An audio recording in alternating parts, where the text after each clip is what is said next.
ಸಮಸ್ತ ವೀಕ್ಷಕ ಬಂಧುಗಳಿಗೆ ನಾನು ನಿಮ್ಮ ಉದಯ ಮಾಡುವಂತಹ ನಮಸ್ಕಾರ. ಇಲ್ಲಿ ಕಾಣ್ತಾ ಇರೋದು ನೀವು ಮುಡುಕ್ತರೆಗೆ ಹೋಗುವಂತಹ ದಾರಿ, ಮೇನ್ ದಾರಿ. ಆ ದಾರಿಯಲ್ಲಿ ನೀವು ಹೀಗೆ ಬಂದರೆ ನಿಮಗೆ ಹೋಗುವಂತಹ ದಾರಿಯಲ್ಲಿ ಇಲ್ಲಿ ಮುಖ್ಯವಾದಂತಹ ಪ್ರಾಚೀನವಾದ ದೇವಸ್ಥಾನ ಅರ್ಕೇಶ್ವರ ಸ್ವಾಮಿ ನೆಲೆಸಿರುವ ದೇವಸ್ಥಾನ ಸಿಗುತ್ತೆ. ಇದು ಪಂಚಲಿಂಗ ದರ್ಶನದ ಒಂದು ಭಾಗವಾಗಿರುವಂತಹ ಪ್ರಾಚೀನವಾದಂತಹ ದೇವಸ್ಥಾನ ಅರ್ಕೇಶ್ವರ. ಇವತ್ತು ಈ ದೇವಸ್ಥಾನಕ್ಕೆ ಭೇಟಿ ಕೊಟ್ಟಿದ್ದೀನಿ. ಕಾರಣ ಮುಂದೆ ಬನ್ನಿ ಹೇಳ್ತೀನಿ. ಅರ್ಕೇಶ್ವರನ ದೇವಸ್ಥಾನದ ಮುಂಭಾಗದಲ್ಲಿ ಬಾವಿ ಇದೆ, ಮಜ್ಜನದ ಬಾವಿ. ಹಾಗೆ ಇವತ್ತು ವಿಶೇಷವಾಗಿ ರಥಸಪ್ತಮಿ ಜನವರಿ 25 ಈ ಒಂದು ದಿವಸ ಏನಿದೆ, ಇವತ್ತು ರಥಸಪ್ತಮಿಯ ದಿವಸ ಅಂತ ಹೇಳ್ಬೋದು. ರಥಸಪ್ತಮಿಯ ದಿವಸಕ್ಕೂ ಅರ್ಕೇಶ್ವರ ಸ್ವಾಮಿ ದೇವಸ್ಥಾನಕ್ಕೂ ಏನಪ್ಪ ಸಂಬಂಧ ಅಂತ ನೀವು ಏನಾದರೂ ಯೋಚನೆ ಮಾಡ್ತಾಯಿದ್ರೆ ಖಂಡಿತವಾಗಿಯೂ ಕೂಡ ಇಲ್ಲೊಂದು ಅರ್ಥ ಇದೆ ಗೆಳೆಯರೆ. ಅದೇನಪ್ಪ ಅಂತ ಹೇಳಿದ್ರೆ ನೋಡಿಲ್ಲಿ ನೀವು ಇಲ್ಲಿ ಕಾಣ್ತಾ ಇರ್ಬೋದು, ಸೂರ್ಯನಾರಾಯಣ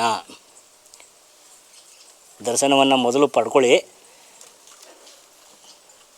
ಕಾಣ್ತಾ ಇದ್ದೀರಲ್ಲ.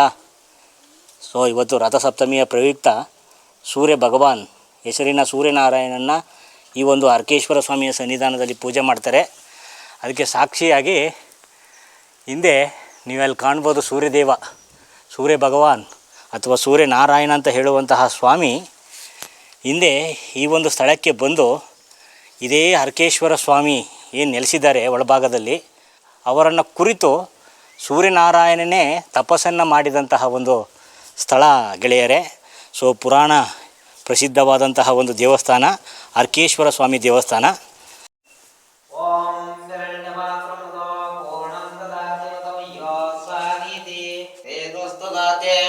ಅರ್ಕೇಶ್ವರ ಸ್ವಾಮಿ ಕರ್ಪೂರ ನೀರಾಜನಂ ಕರಿಷ್ಯೆ.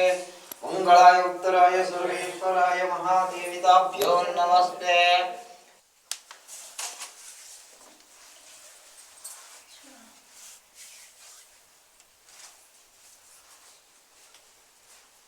ಅರ್ಕೇಶ್ವರ ಪಂಚಲಿಂಗದಲ್ಲಿ ಎರಡನೇವನು.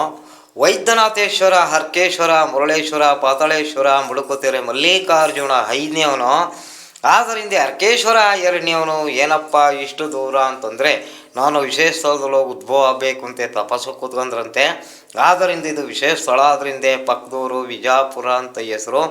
ಗ್ರಹಗತಿಗಳು ಅಧಿಪತಿಗಳಾಗಿ ತಪಸ್ ಮಾಡಿದಂಥ ಸ್ಥಳ ಆದ್ದರಿಂದ ರಸಸಪ್ತಮಿಯ ದಿನದಲ್ಲಿ ಸೂರ್ಯನ ಕಿರಣ ಅರ್ಕೇಶ್ವರ ಸ್ವಾಮಿಗೆ ಬೀಳುತ್ತೆ. ಅರ್ಕೆ ಪುಷ್ಪ ಅಂದರೆ ಬಿಳಿ ಕದುವಲ್ಲಿ ಭಾಳ ವಿಶೇಷ ಪೂಜೆ. ಆದ್ದರಿಂದ ತಲಕಾಡಲ್ಲಿ 3 ಇರೋದ್ರಿಂದ 3 ದರ್ಶನ ಮಾಡ್ಕೊಂಡು 4ಕ್ಕೆ ಬರ್ತಾರೆ, 4 ದರ್ಶನ ಮಾಡ್ಕೊಂಡ್ಬಿಡ್ತಾರೆ. ಮಲ್ಲಿಕಾರ್ಜುನಕ್ಕೆ ಹೋಗ್ತಾರೆ. ಯಾವುದಾರ ಮಾಡ್ಬೋದು, 5 ಒಂದೇ ದಿನದಲ್ಲಿ ದರ್ಶನ ಮಾಡ್ಬೋದು. ಭಾಳ ಪುಣ್ಯ. ಎಲ್ಲ ದೇವರಿಗಿಂತೂ ಅರ್ಕೇಶ್ವರ ಸ್ವಾಮಿ ದರ್ಶನ ಮಾಡಿದ್ರೆ ಅರ್ಕೆ ಕಳೆದಾಗೆ ನಮ್ದು ಏನೇ ಪಾಪ ಪುಣ್ಯ ಇದ್ದರೂ ಪರಿಹಾರ ಆಗೋಂಥ ಚಾನ್ಸಸ್ ಇದೆ ಭಗವಂತ ಸನ್ನಿಧಿಗೆ.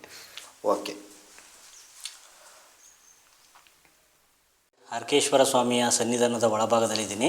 ಹಾಗೆ ಹೊರಭಾಗದಲ್ಲಿ ಸೂರ್ಯನಾರಾಯಣ ಅರ್ಕೇಶ್ವರ ಸ್ವಾಮಿಯ ಎದುರು ಭಾಗದಲ್ಲಿ ನೆಲೆಸಿರೋದು ನೀವೆಲ್ಲ ನೋಡ್ಬೋದು.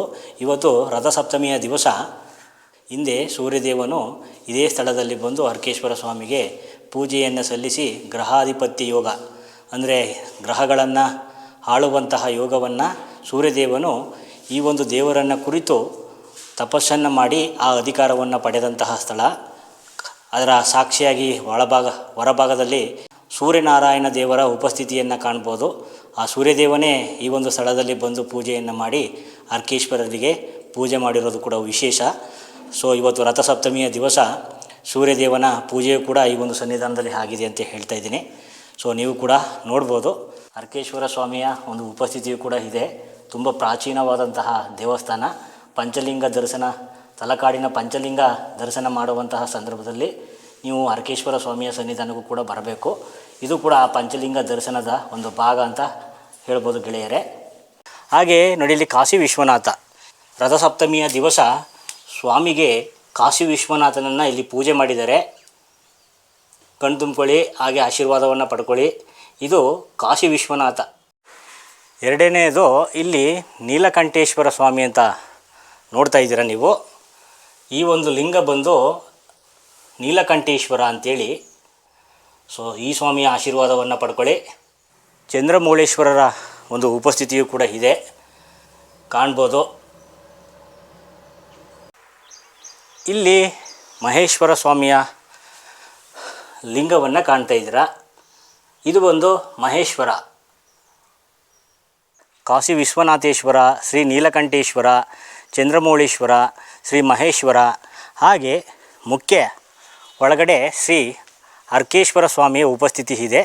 ಇದು ತುಂಬ ಪ್ರಾಚೀನವಾದಂತಹ ದೇವಸ್ಥಾನ ಅಂತ ಹೇಳಿ ನಂಬಲಾಗಿದೆ. ಸೊ ತಲಕಾಡು ಪಂಚಲಿಂಗ ದರ್ಶನದಲ್ಲಿ ವಿಜಯಪುರದ ಅರ್ಕೇಶ್ವರ ಸ್ವಾಮಿಯು ಕೂಡ ಒಂದು ಅಂತ ಹೇಳ್ಬೋದು.